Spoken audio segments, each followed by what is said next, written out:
বন্ধুরা আমি আজকের আর এক ধরনের একটা রেসিপি নিয়ে চলে এসেছি। তা কী রেসিপি জানেন বন্ধুরা? এই যখন যে আমার মেয়ে শশার তরকারি খেতে চেয়েছে বন্ধুরা। তা শশাটা কীভাবে তরকারি করবো জানেন বন্ধুরা? এই যে আমার বাগানের শশা আমি তুলেছি, একটু লাল লাল করে বন্ধুরা তুলে নিয়ে এসেছি। আর এখন এই শশা দিয়ে চিংড়ি মাছ দিয়ে একটা ঘন্ট করবো বন্ধুরা। তা খেতে খুব ভালো লাগে। শশাটা কিন্তু এইভাবে ছাড়িয়ে জলের মধ্যে দেবেন বন্ধুরা, দিয়ে তারপরে শশা এইভাবে আমি যে কুচাচ্ছি দেখুন বন্ধুরা, এইভাবে কুচিয়ে নেবেন। সমস্ত শশাগুলো আমি এইভাবে কুচিয়ে নিয়েছি, এইভাবে সুন্দর করে আপনারা কুচিয়ে নেবেন।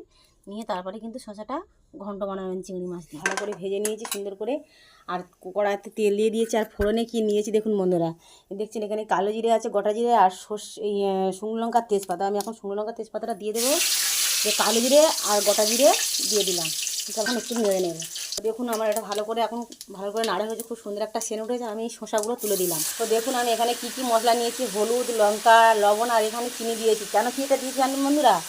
চিনিটা দিয়েছি, শসাটা একটু জলসা মতো, তো তার চিনিটা দিলে স্বাদটা বেশি হবে বন্ধুরা, তার জন্য আমি এই চিনিটা দিয়েছি। এখন আমি এটা ভালো করে সুন্দর করে কষিয়ে নেবো। তা এক ফোঁটা জল দেবো না বন্ধুরা, চিংড়ি মাছগুলো দিয়ে দেবো এর মধ্যে। দেখুন আমি এটা ভালো করে নেড়ে ঢাকা মেরে, আমার এই যে শসা গন্ধটা হয়ে গেছে, কত সুন্দর। আপনারা সবাই খেতে ভালোবাসেন, কিন্তু একবার এইভাবে আপনাদের বাড়িতে যারা যারা থাকবে সবাই খেতে ভালোবাসেন বন্ধুরা, একবার আমার মতো এইভাবে একবার শসা ঘন্টটা করুন, দেখবেন কত সুন্দর লাগবে।